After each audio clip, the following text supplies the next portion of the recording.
dalam hidup ini banyak masalah muncul karena kita terlalu dipengaruhi oleh isi kepala.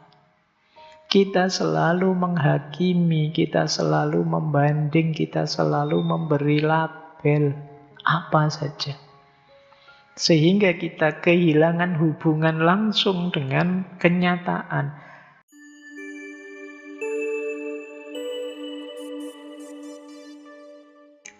Assalamualaikum warahmatullahi wabarakatuh. Bismillah, mari kita lanjutkan belajar kita, ngaji filsafat kita.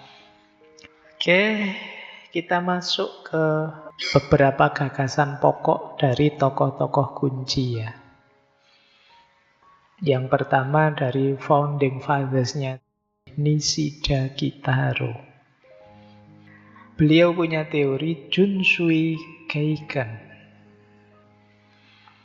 Jadi Junsui Keiken itu pengalaman kita yang paling asli sebelum pikiran membeli label, membeli komentar. Sebelum pikiran memisah antara aku dan dunia. Ini namanya Junsui Keiken. Kenapa kok ada kata sebelum pikiran memberi komen, memberi label? Karena pikiran kita itu biasanya sering nambah sesuatu. Lihat HP kayak gini, HP murah, itu pikiran. Jadi pokoknya lihat apa saja ngomentari. Mungkin kamu takut, mungkin kamu benci, mungkin kamu senang, mungkin kamu berhasrat. Tentang pikiran yang membunyikan begitu. Sebelum ada itu, sebelum pikiran bunyi, itulah pure experience.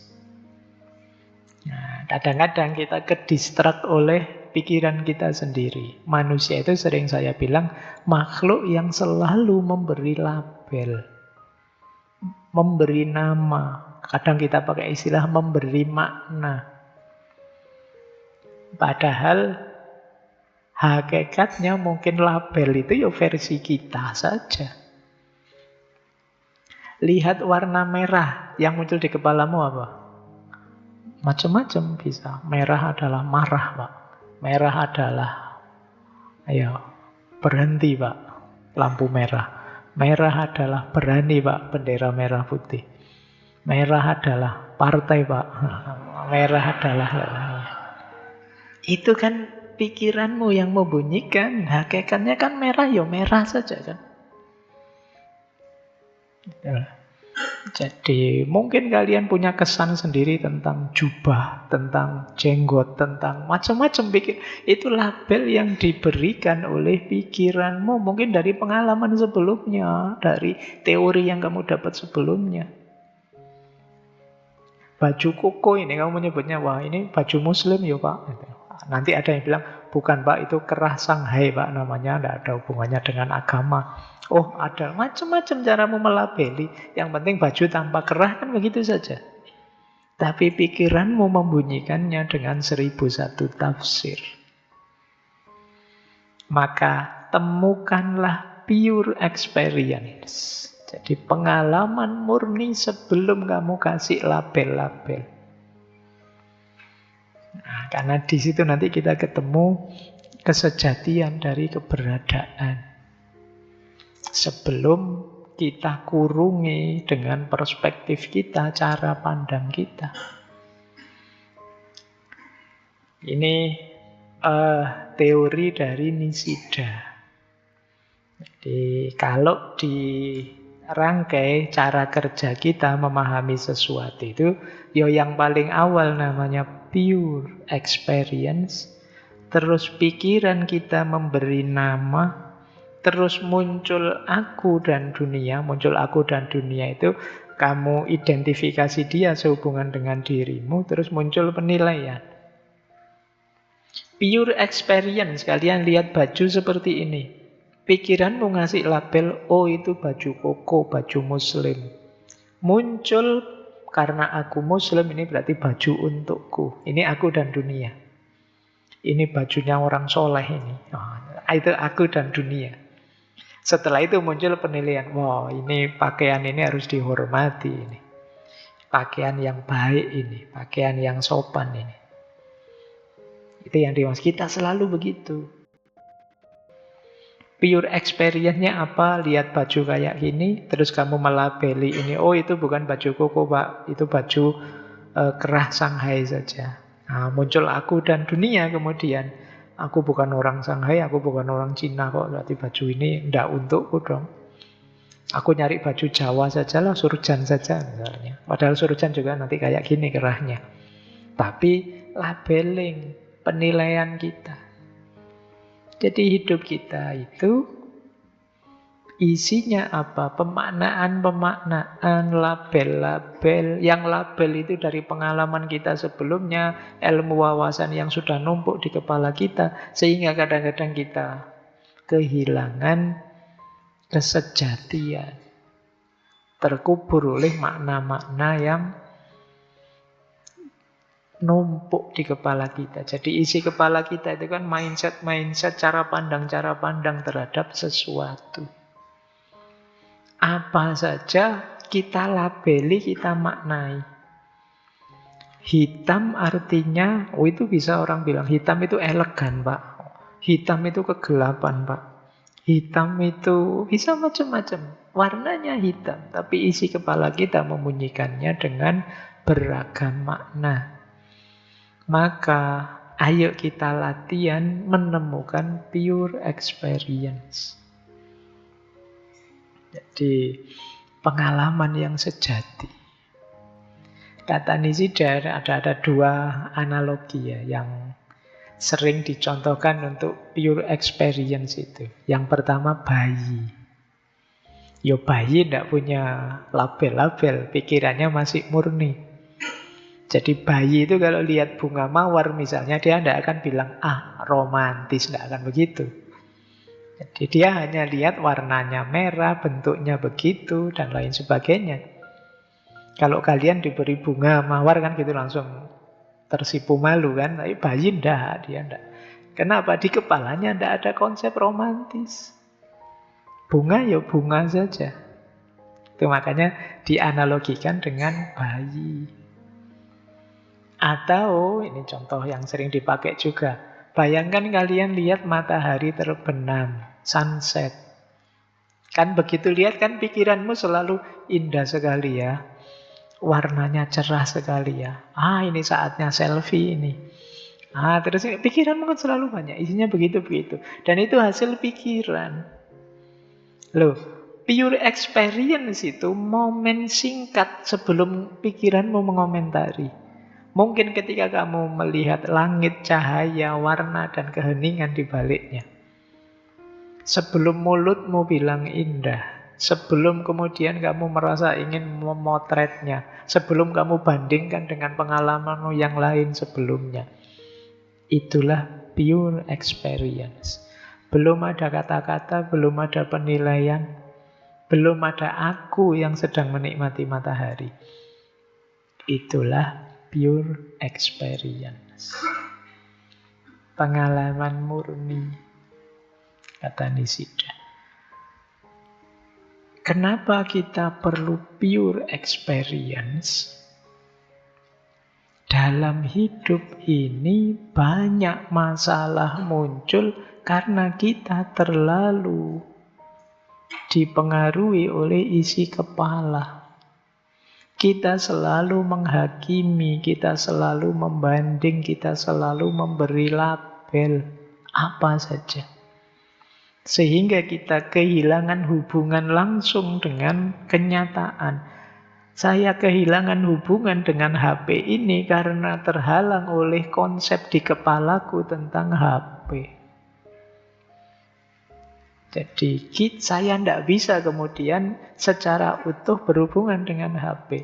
Kamu mungkin jadi tidak akrab dengan temanmu karena ketika berhadapan dengan dia, komentarmu tentang dia lebih dulu menghalangi. Pandanganmu tentang dia lebih dulu menyelimutimu. Jadi Ini pentingnya kita punya pure experience. Jadi kalau orang bilang jangan dihakimi, jangan terlalu dibandingkan, jangan memberi makna yang aneh-aneh, itu sebenarnya mengarah pada yuk lihat apa adanya saja dulu sebelum dikomentari. Berhenti di faktanya dulu sebelum kita beri makna. Jadi ngaji ini ya nikmati sebagai ngaji ini. Sebelum kamu komentari entah kamu suka, entah kamu tidak suka, itu kamu bisa lebih relate, terhubung dengan ngaji malam hari ini. Tapi kalau kesusu kamu ingin komentari, biasanya kan kamu kesusu, ingin segera bikin postingan, ingin segera pamer di Instagram, ingin segera itu terus yo kamu kurang bisa menikmati momen. Yang terjadi, kamu sedang dituntun, diarahkan oleh pemaknaanmu. Padahal seperti tadi, makna itu ya bagi seseorang putih, bagi yang lain bisa hitam. Pangeran Diponegoro di mata kita pahlawan, di mata Belanda pemberontak. Nah itu pikiran. Faktanya ya pokoknya Pangeran Diponegoro marah karena beliau direndahkan oleh Belanda, kemudian perang, kan faktanya itu. Tapi kita membacanya beliau pahlawan, Belanda membacanya beliau pemberontak. Kadang kita lihat orang pakai tato sudah, preman ini, mesti kan selalu begitu. Kenapa? Di kepala kita sudah ada label, sudah ada konsep, sehingga kita hakimi orang dengan label dan konsep kita. Kadang lihat orang misalnya punya jenggot banyak itu, keras ini orang, mesti kan begitu. Padahal Karl Marx juga jenggotnya panjang. Kalau sekedar jenggot. Jadi kita sering dipermainkan oleh makna yang sebelumnya sudah ada di kepala kita. Ya kan? Itu sama kayak kalian karena pernah patah hati, dikhianati, terus bagi yang perempuan tidak ada laki-laki baik dan setia itu. Semua laki-laki. Yang laki-laki juga begitu. Tidak ada perempuan baik, semua perempuan matre misalnya. Itu kan makna dari pengalamanmu. Yang sekarang jadi kacamatamu melihat apa saja. Kalau kamu pakai kacamata merah, lihat tembok yang warnanya putih, ya dia jadi merah. Kamu pakai kacamata hijau, temboknya jadi hijau. Pure experience itu kamu lepas kacamata, lihat tembok apa adanya di warna aslinya. Itulah pure experience. Tokoh kedua yang juga terkenal, ini muridnya Nishida, Hajime Tanabe. Beliau punya konsep Zangido, atau kalau bahasa filsafatnya metanoetics. Jadi metanoetics itu filsafat pertobatan. Ini kalau bahasa Islamnya taubatan nasuha itu. Ya, keren kamu menerjemahkan taubatan nasuha dengan metanoetik Zangido. Jadi bertobat, bertransformasi, mengakui keterbatasan kita. Jadi ini beliau mengambil dari barat tentang kesadaran kritis yang berhubungan dengan dialektika eksistensial manusia. Dari timur beliau banyak mengambil Buddhisme Mahayana dan Jodo Shinshu. Jodo Shinshu itu salah satu aliran dalam Buddhisme. Jadi ya, ini aliran Buddha Amitabha. Pendirinya kalau di Jepang itu namanya Shinryu. Oke, salah satu gagasannya Zangido ini. Jadi atau metanoetik ini. Metanoetik itu dari bahasa Yunani. Artinya meta itu melampaui. Kemudian noesis itu cara berpikir atau memahami. Metanoetik adalah perubahan melampaui cara berpikir setelah yang terjadi setelah kita menyadari keterbatasan diri kita. Ini mungkin melanjutkan pure experience tadi ya. Setelah pikiran kita bunyi, kadang-kadang bisa salah. Seperti tadi saya bilang, akal kita itu bisa keliru. Jadi kalau kita hanya mengandalkan akal, yo iringi dengan kesadaran, pikiranku bisa salah. Tidak salah kalian pakai akalmu, tapi jangan lupakan poin bahwa pikiranku bisa keliru. Kenapa sih kita perlu metanoetics ini? Jadi Tanabe itu sebelumnya mengkritik pandangan orang yang terlalu percaya dengan akal.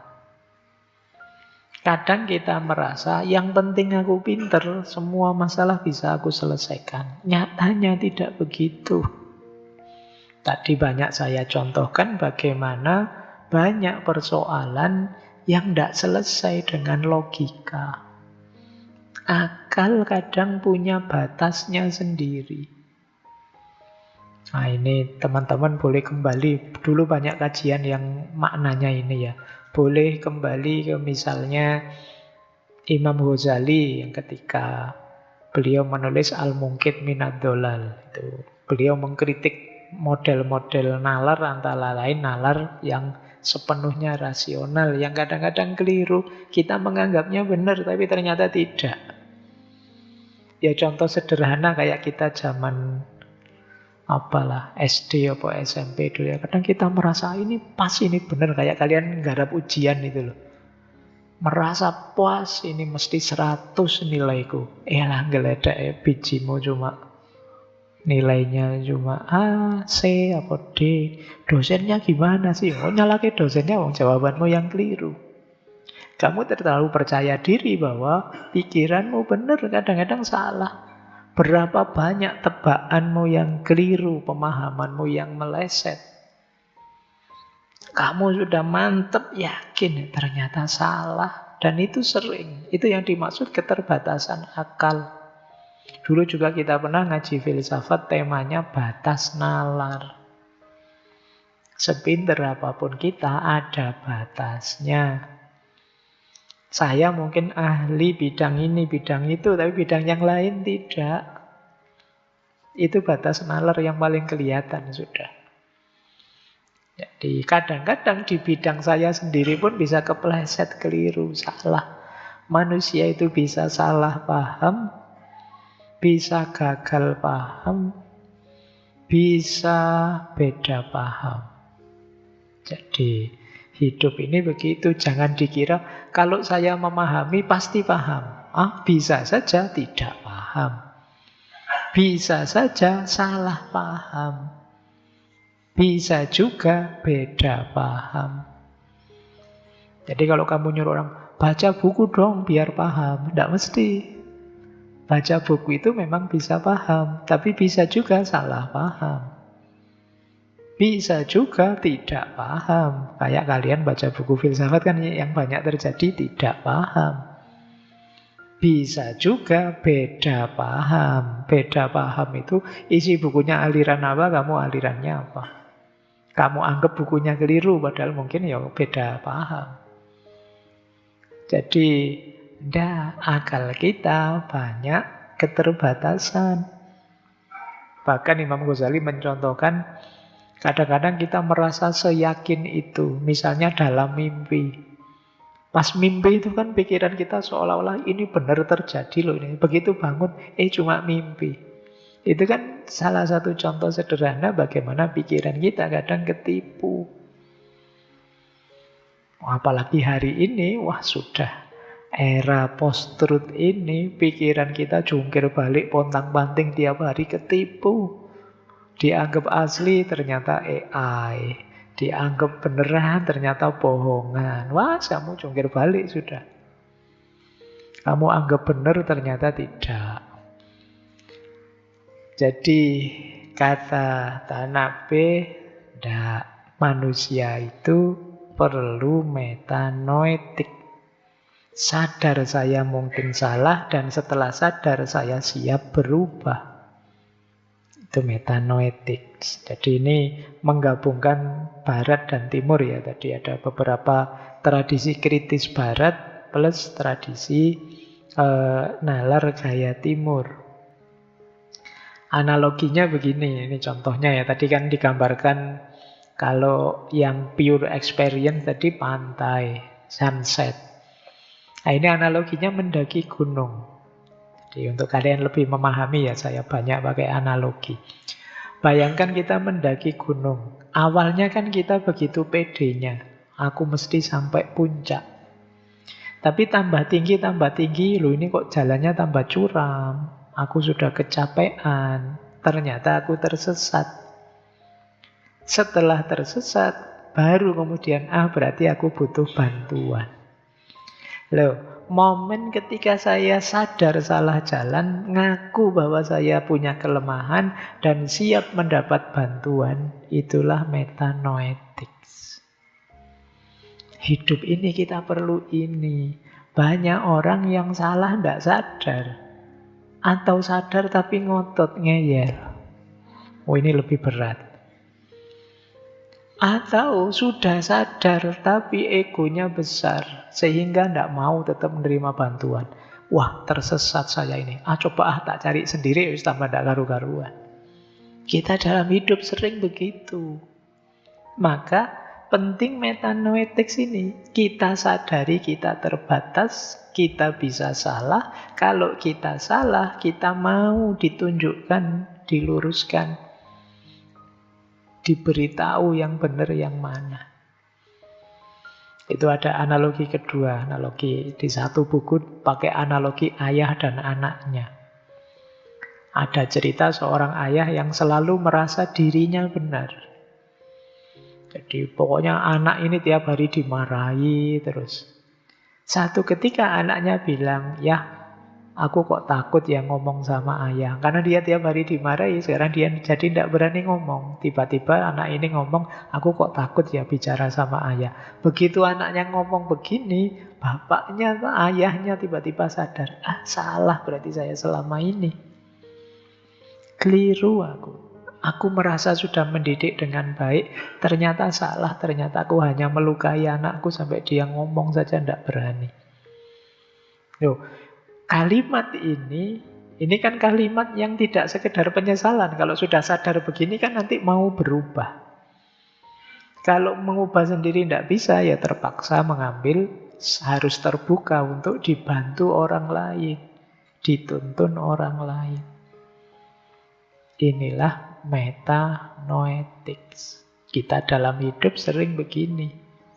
Tapi kadang-kadang ada yang tidak ngaku kalau dia salah sehingga tidak mungkin dia mau berubah.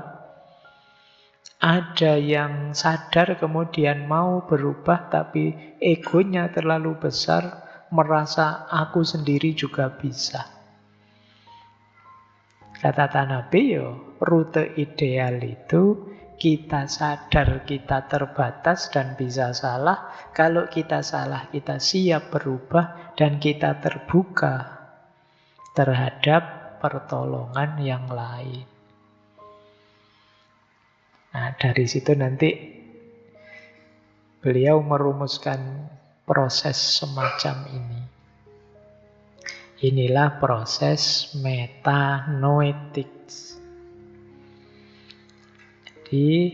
Diawali dari krisis atau kegagalan. Hidup itu kan ada krisis, ada kegagalan, itu pasti. Ketika sudah mengalami krisis atau kegagalan, tobat, zangge tadi.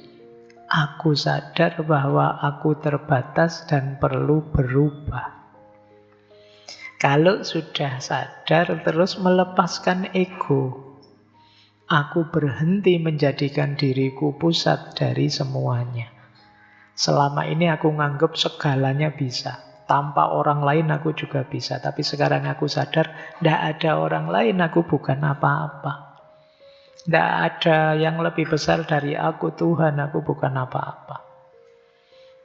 Jadi ini kesadaran humility, kesadaran aku itu ternyata tidak bisa segalanya. Mungkin teman-teman banyak yang tipe-tipe introvert, yang merasa lebih nyaman sendiri, boleh saja, tidak apa-apa. Asal kalian tetap sadar bahwa kalian tetap perlu yang lain. Bahkan dalam kesendirianmu, ada banyak kebutuhan terhadap orang lain. Emangnya segala perangkat, segala alat yang kamu gunakan itu kamu bikin sendiri? Kan tidak. Emangnya kenyamanan situasi, keamanan situasi itu kamu usahakan sendiri? Kan tidak. Maka ayo kita lepaskan ego bahwa aku yang paling penting, aku yang paling hebat. Jangan dikira kita itu sepenting itu, sebernilai itu. Yakinlah kalau kalian tidak ada, dunia ini baik-baik saja. Ya berjalan seperti biasanya. Jangan dikira kalian tidak ada terus dunia ini hancur, kiamat, terus semua orang nangis-nangis. Tidak. Biasa saja. Ya orang-orang terdekatmu akan menangisimu, tapi entah berapa lama setelah itu mereka juga sibuk dengan dunianya masing-masing. Jadi kita tidak sepenting itu. Ini cara ya untuk kamu meruntuhkan egomu. Selama ini mungkin kalian sering anggap dirimu itu sehebat itu, sebernilai itu, sepenting itu. Iya kalian bernilai tapi tidak sebernilai itu. Berarti apa? Terbukalah pada other power.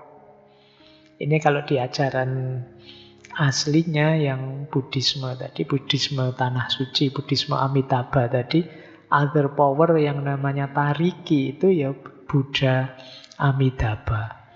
Tapi kalau di dalam konsepnya Tanabe itu ya sesuaikan situasi. Other power itu yang lain, mungkin yang lebih kuasa, lebih hebat, lebih ahli dari kita, sesuai problem kita. Jadi aku berubah bukan hanya karena usahaku, tapi karena bersedia menerima pertolongan yang lebih besar dari diriku.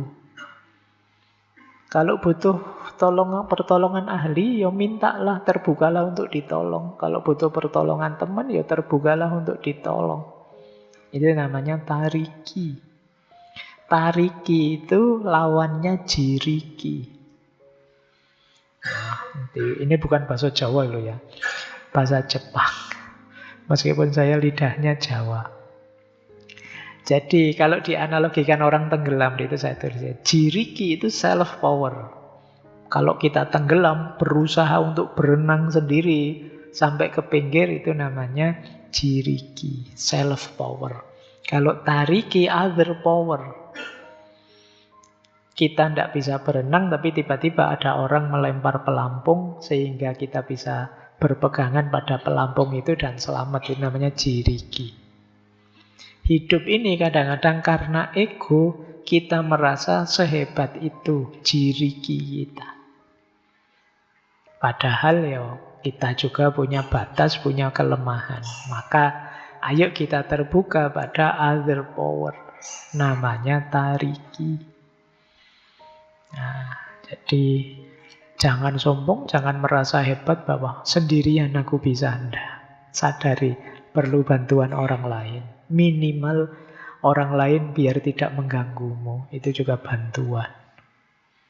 Makanya kalau mengikuti Tanabe ya, kadang jalan menuju terang tidak dimulai dengan jawaban, tapi dengan pengakuan, aku tidak mampu sendirian. Tidak bisa bahagia sendirian. Ada banyak unsur yang mendukungku sehingga bahagia. Ini kalau ditarik ke tariki yang lebih tinggi, kalau di kita ya termasuk yang paling pokok. Tidak bisa semua dalam hidupku terjadi tanpa pertolongan Tuhan. Jadi kalau Tuhan tidak menolong, memberikan hidayah, rahmat, inayahnya ya, kita tidak akan sehebat ini, senyaman ini. Ada banyak fasilitas di muka bumi ini yang dianugerahkan pada kita. Ini bagi saya kesadaran. Banyak orang yang menganggap hidup ini hanya kebetulan saja. Banyak yang menganggap aku ini sendiri juga bisa menyelesaikan semua masalah dan lain sebagainya. Dia lupa kita ini punya banyak kelemahan sebagai manusia. Jadi kesadaran bahwa aku tidak mampu sendirian itu penting. Bukan berarti terus saya harus nyari teman terus, berarti tidak begitu maknanya. Jadi kalian selalu perlu pertolongan orang lain dalam hidup. Baik, itu Tanabe. Saya tambah satu lagi. Kalau ini dari Kenji Nishitani, masih di Kyoto School. 1900 sampai 1990. Berarti beliau usianya 90 tahun. Gampang ya ngitungnya. Jangan-jangan gara-gara lihat ini terus kamu merasa, berarti saya pinter ya Pak, bisa ngitung. Ya, SD kelas 1 juga bisa. Nih, manusia itu sering begitu. Ngerti sedikit sudah merasa hebat. Nah, Kenji Nishitani punya konsep sunyata, kekosongan, emptiness. Mungkin kata ini yang nanti diserap dalam bahasa Jawa, kasunyatan. Jadi dimensi ilahiyah paling tinggi dalam tradisi agama Jawa lama itu adalah kasunyatan. Kasunyatan itu terus mungkin itu yang diserap dalam bahasa Indonesia jadi istilah kenyataan. Padahal sunyata itu makna dasarnya adalah kekosongan. Nishitani ini terkenal, beliau nulis buku Religion and Nothingness. Beliau menggabungkan Zen Buddhisme, terutama tradisi Mahayana, dengan Nietzsche, Heidegger, dan Soren Kierkegaard. Beliau titik berangkatnya dari nihilisme. Teman-teman mungkin sering dengar istilah ini ya. Jadi nihilisme itu ketika hidup dan dunia ini rasanya tidak bernilai, rasanya absurd karena semua serba tidak jelas. Jadi yang oleh Nishitani, nihilisme itu tidak bisa disikapi dengan sekedar, kalau di barat kan selalu solusinya kayak di Albert Camus, ya sudah berani saja hidup. Ya sudah tantang saja, lawan saja, dan selalu begitu. Itu khas barat. Tapi kata Nishitani tidak begitu. Kita tidak akan bisa menyikapi kekosongan hidup. Nihilisme itu hanya dengan optimis. Hanya dengan saya pasti bisa. Saya pasti mampu hidup bernilai. Saya tidak bisa begitu. Jadi ya teman-teman kan sering itu dengerin motivator-motivator itu kan. Kamu pasti bisa. Padahal nulis skripsi lama tidak bisa-bisa, tidak selesai-selesai. Akhirnya minta pertolongan AI. Jadi bisa dari mana saya? Usaha tidak akan mengkhianati hasil. Bolak-balik dikhianati hasilnya. Nah, itu kita sering begitu. Optimisme tidak akan menyelesaikan nihilisme. Yang bisa menyelesaikan apa? Kasunyatan, emptiness, kekosongan. Cuma beliau punya makna sendiri ya tentang ini. Coba ya kita lihat makna nihilisme dari beliau. Jadi ada 3 proses dalam hidup ini. Proses pertama adalah dunia kita yang biasa ini, self-centered world. Dunia ini milikku, aku ingin sukses, aku ingin dihormati, aku takut kehilangan. Hidup ini hidupku, aku yang ngatur, aku yang mengarahkan, aku yang menata. Itu kan dunia normal kita tiap hari. Aku ini jane ya lumayan loh. Cakep juga sih kalau dilihat dari sana. Ya lumayan kaya lah. Ya uang dikit-dikit masih lumayan. Kita selalu melihat kita sebagai yang paling penting, sebagai pusatnya dan lain sebagainya. Self-centered world. Kemudian muncul kesadaran. Kesadaran nihilitas. Ini yang dibahas oleh Nietzsche dan kawan-kawan. Kesadaran kehampaan. Satu hari ada peristiwa yang mengguncang kita. Saya sudah sukses sih, tapi kok rasanya masih belum puas. Saya sudah kaya sih, tapi kok sepi ya. Yang mencintaiku kok pergi ya. Hidupku sekarang enak sih, tapi besok aku mati. Itu ya, muncul pikiran-pikiran ini, terus kita merasa, loh kalau nanti semuanya hilang, ngapain aku hidup? Apa artinya hidup ini? Ini yang di barat disebut nihilisme. Seseorang mengalami kenihilan. Apa gunanya saya sopan? Apa gunanya jadi orang baik? Apa gunanya saya jadi orang jujur? Toh saya dibohongi tiap hari misalnya. Kamu merasa hidup ini kehilangan nilai, kehilangan arti. Hidup ini absurd. Seperti Albert Camus. Nah, ini titik nihilitas. Kalau di barat biasanya berhenti di sini.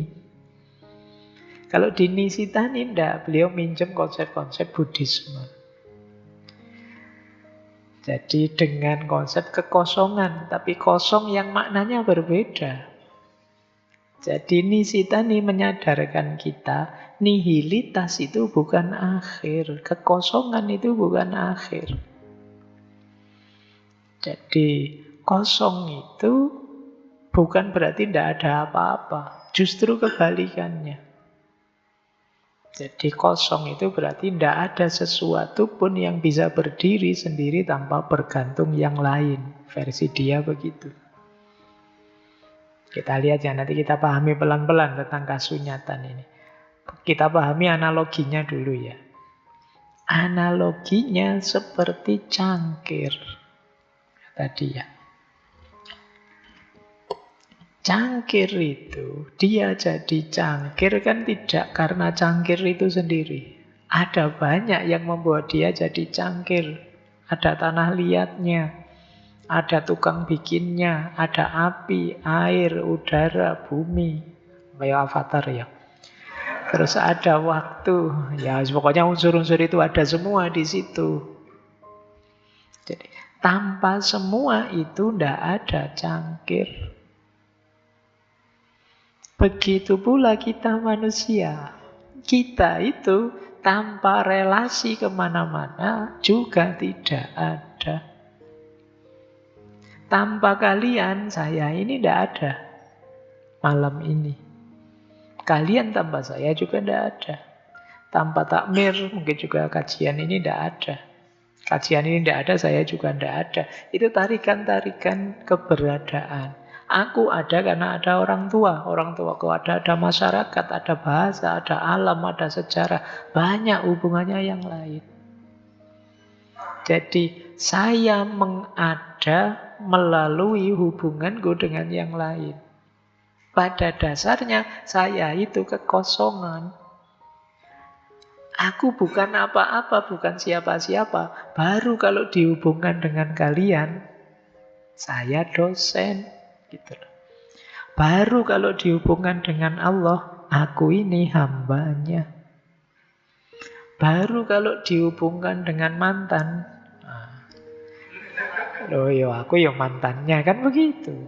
Jadi aku ini hakikatnya kekosongan. Aku baru jadi sesuatu ketika direlasikan dengan yang lain. Jadi makna nihilismenya berbeda dengan... Kenapa tadi nihilisme barat itu begitu meresahkan? Karena ternyata kok semuanya sementara, semuanya tidak memuaskan semuanya, karena hanya melihat aku. Lupa bahwa aku ini hakikatnya memang bukan apa-apa, bukan siapa-siapa. Tapi aku ada ketika berelasi, berhubungan dengan yang lain. Kalian boleh sebut identitasmu yang mana saja, itu tidak mungkin ada tanpa relasi. Aku anak, itu ya karena ada orang tua. Aku orang tua karena aku punya anak. Aku dosen karena ada mahasiswa. Jadi makna kekosongannya beda. Gunanya apa sih memahami kekosongan seperti ini? Orang yang belum paham kekosongan ini itu biasanya orang terus mudah marah, mudah iri. ketakutan kehilangan sesuatu, terlalu melekat pada identitasnya, selalu membandingkan diri. Dia selalu berpikir, aku harus mempertahankan diriku. Padahal yang kita sebut aku itu kan selalu hubungan dan relasi dengan yang lain.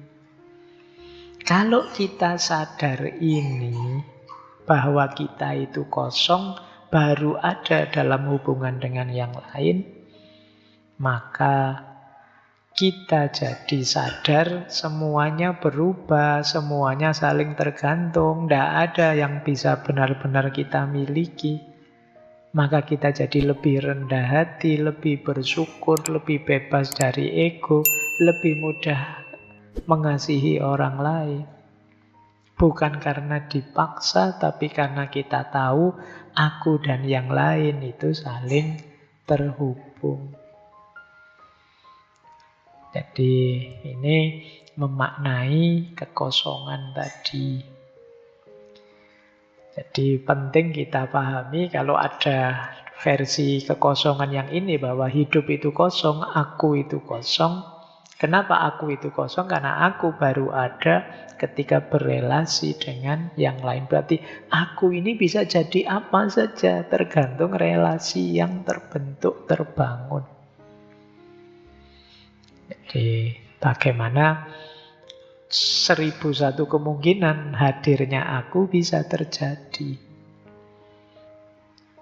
Ya, ini pada akhirnya kosonglah seperti langit, bukan karena tidak memiliki apa-apa, tapi karena cukup luas untuk memeluk segalanya. Jadi kalian bisa jadi segalanya, bisa berhubungan dengan semuanya. Disitulah keberadaanmu ditentukan, ditegaskan. Baik ya teman-teman, jadi malam ini kita belajar 3 hal. Yang pertama dari Nishida tadi, tentang pure experience, hati-hati dengan nalar pikiranmu. Jadi hati-hati dengan cara pandangmu, pemaknaanmu, sadari, alami hidup yang paling murni melalui pure experience. Kalau sudah pure experience, tadi kita belajar lagi tentang metanoetics. Sadari bahwa pikiran kita juga bisa salah, bisa keliru. Maka bertobatlah, lepaskan ego, terbuka pada pertolongan dari luar dirimu, dan pada akhirnya hidup ini hanya kekosongan.